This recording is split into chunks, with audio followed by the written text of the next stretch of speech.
All right, welcome back to Fast Money. Look at that. Shares of sale, or listen to this. Sales of Salesforce.com up 4%. This after hedge fund Starboard Value Partners revealed a, quote, significant stake in the cloud computing company. Starboard founder Jeff Smith telling CNBC's David Faber this morning he believes Salesforce is cheap right now, and then he wants to be a long-term investor in the name. Starboard also revealed a new stake in Splunk, betting that the software company could be a takeover target as well. Splunk shares popping about 3% in today's session. Tim Seymour, Salesforce. I'm a little surprised. Starboard is a big company.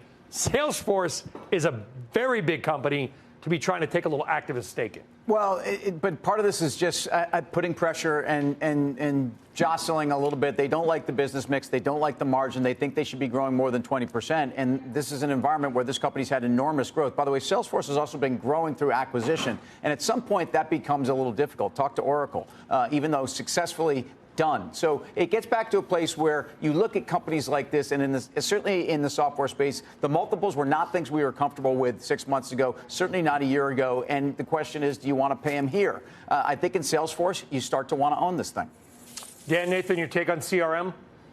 Yeah, I do think it's interesting. I think our viewers should know that when you see Starboard, they said long-term, they're not trying to shake up the management ranks. I think the co-CEOs and Benioff and Brett Taylor are considered two of the best in tech. It really is getting them to think about how differently, other than acquisition, to kind of grow that business. And again, they're going to take a long-term approach to this. I just say this, it feels like, and I got to tell you, up 4.5% on that news, down 50% on the year was not particularly impressive. That Splunk up 3%, not impressive. So to me, I look at CRM's estimates for next year, fiscal 2024, expected EPS growth of 20% on 15% sales growth. And I say, you know what? There's probably another downgrade to that guidance. I think you're going to have an opportunity to buy this thing lower, in my opinion. Julie, the stock is $50 under its 50-day moving average, to Dan's point. I mean, the weakness, even relative to the macro market in 9 months,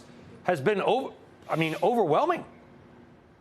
Yeah, I mean, if you look at this business writ large, it barely occupies the space it's in. It's you should think, looking at it, if I described it to you, that this would be producing incredible levels of profitability, and it's pretty mediocre. And so then it becomes a question of how is this business allocating its capital? Because it's really not meeting its potential. It's worse than I was in high school, honestly. No one has underperformed like that.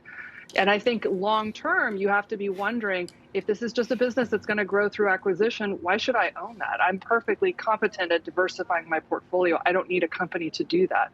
Making those synergies actually work is critical.